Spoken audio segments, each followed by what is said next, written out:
سیدو شریف شاهین آباد نومې سیمه کې د ګیس لیک کېدو له وجې چاودنه شوې چې پکې اووه کسان سخت ژوبل شوي. دې کې د یوې زنانه حالت تشویشناک ښودل شي. زخمیان سیدو شریف اسپتال ته لیږل شوي دي. د ګیس چاودنې سره 3 کمرې هم متاثره شوي دي او د ریسکیو ټیمونو سره مقامي خلک هم امدادي کارروایانو کې مصروف دي. په دې اړه نور تفصیل لرو د خپل همکار نیاز احمد نه. نیاز څه تفصیلات دي د پیښې په اړه تاسو سره؟ جی بالکل نن سهار چې د 7 بجې باندې د سیدو شریف علاقه د شاهین آباد چې اته کې د شپې چې د ګیس نو د لوډ شیډینګ دی دغه خلک په احتجاج هم چې تکولاو پاتې شوی وال نو سهار چې د یو زنانه هغه چې نو ماچس لګولې د ماچس سره چې د نو دغه د وجدو اعتماد شوی دا او په دې سره چې د نو درې کمرې کور چې د هغه خراب شوی دی او په کور کې چې کوم وکسانو چې پکې یو زنانه وا یو دغه نارینه او سي بچیو دوه پکې ماشومانو هغه ټول چې دغه سره زخمی شوی دي زنانه چې د نو سوزیدلې ده د ماکې سره ورسته چې د نو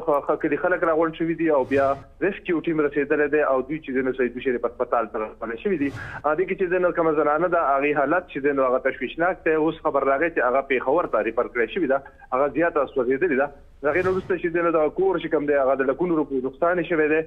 دغه ته چې د نو زیان رسیدلی دی دغه قیته چې د نو پولیسو اهلکارو رسیدلي دي او د خپل خلکو په دې باندې زیات افسوس ظاهر کړی دی چې د ګیس توجینه د درېمه پیښه ده په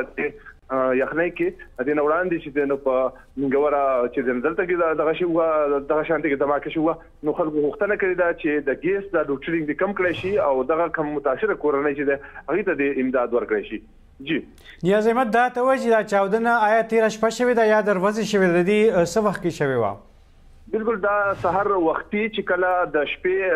دوی ته ګیس کولاو پاتې کړی دی او ګیس چې تللی دی نو بیا سحر چې کله هغه زنانه پاسېدلې ده 6 بجې وې سهار چې هغې کله ماچس لګولی دی نو د هغې نه چې دی نو د ګیس چاودنه شوې ده. ګیس ناڅاپانه راغلی دی او د دوی په ګورچخانه کې ګیس جمع شو د چاودنه دومره زوروره وه چې خوا ورسته چې کوم 3 کمرې نورې دي د هغې دیوالونه غورځېدلي دي بعضې لینټر ته هم نقصان رسېدلی او د ملبې د لاندې 2 کسان هغه راغلي دي چې پکې ماشومان هم شامل دي د کور زنانه هم شامل ده نارینه هم شامل ده د یو کور 2 کسان پای کې ژوبل شوي دي او هغه چې د هسپتال ته رسولی شوي دي. نیاز احمد دا ته وایي چې تاسو څنګه ویل چې 2 کسان په دې پیښه کې جوبل شوي دي نو د هغې حالت دا وخت څنګه د هسپتال چارواکي څه وایي؟ دې کې چې د کوم د کور زنانه چې دا چا چې تیلی لګولی هغه مرګ د هغې چې دی نو حالت هغه تشویشناک دی هغه دې وخت کې